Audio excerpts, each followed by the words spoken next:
My second tier boss up from the Seattle office of the FBI was W. Mark Felt, who was the number 2 man under J. Edgar Hoover of the FBI at the relevant times of my work as a counterintelligence agent.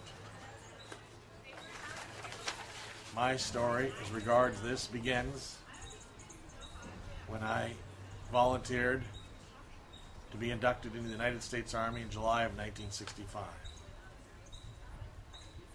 After receiving training at Fort Ord, California Army Base, I was sent to Fort Wainwright in Fairbanks, Alaska.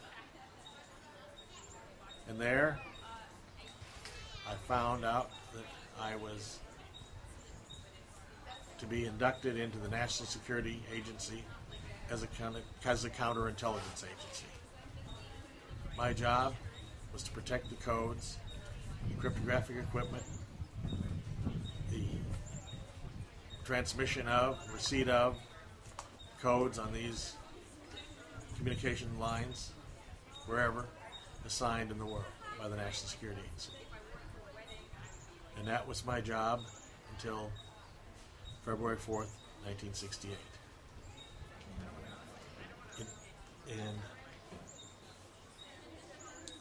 In that role,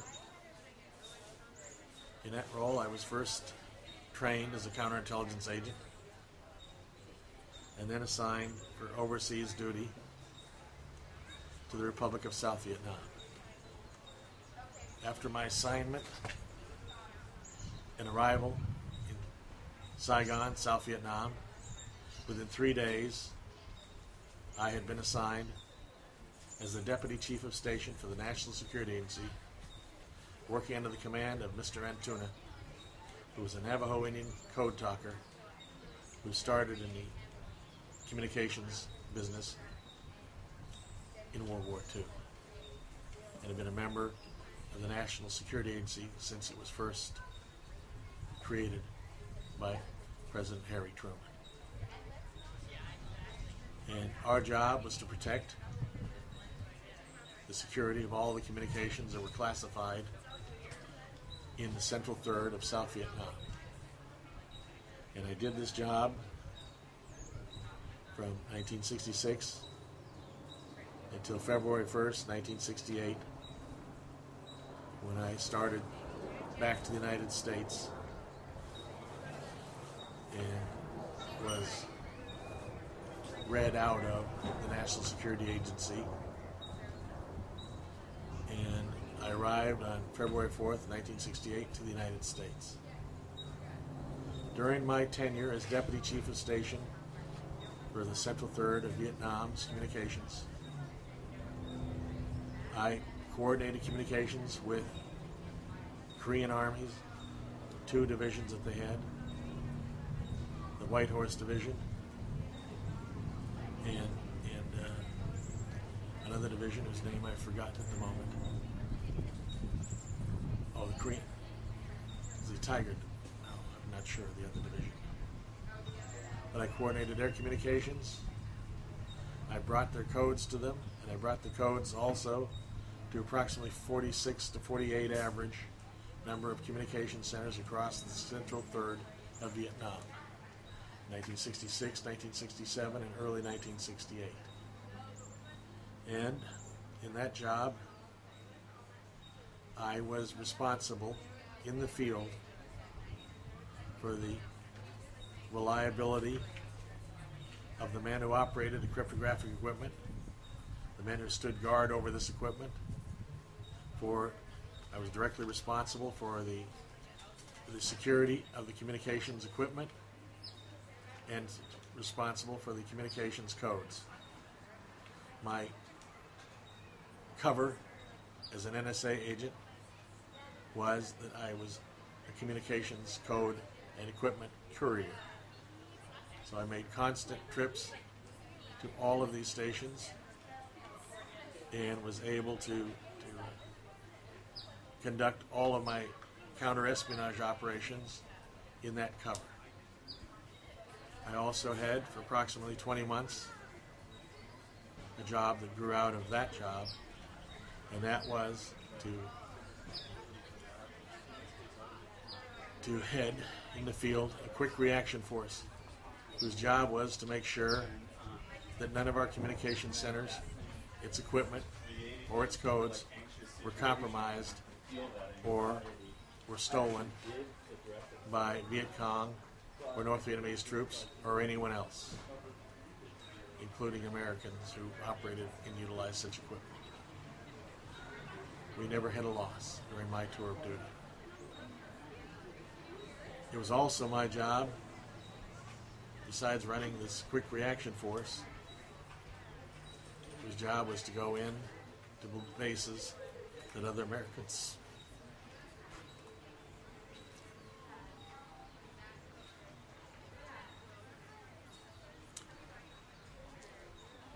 were fleeing.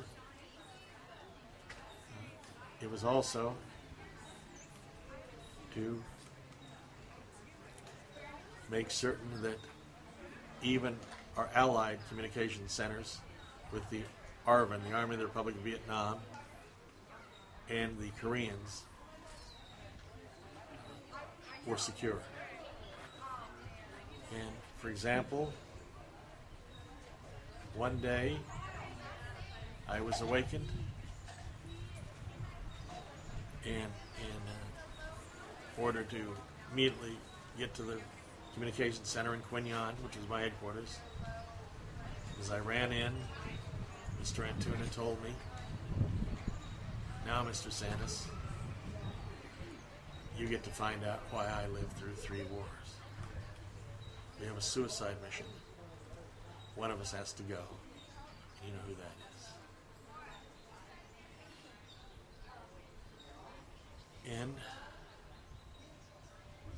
I selected 7 men who all volunteered from my reaction force, and I called in the assistance of 3 gunships to transport us, each of us armed with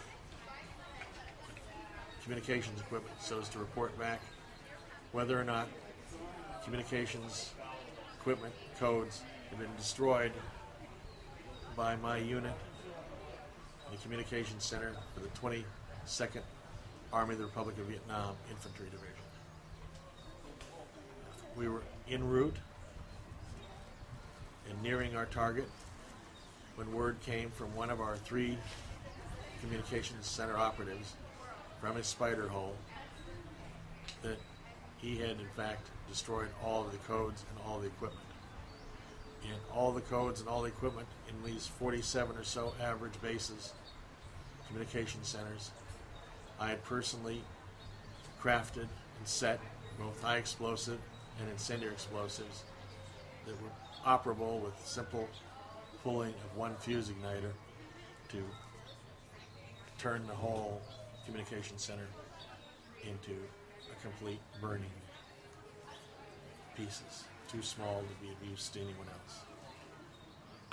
And I built that's over 1,500 bombs and placed them in communication equipment and biocommunication equipment throughout the central third of Vietnam.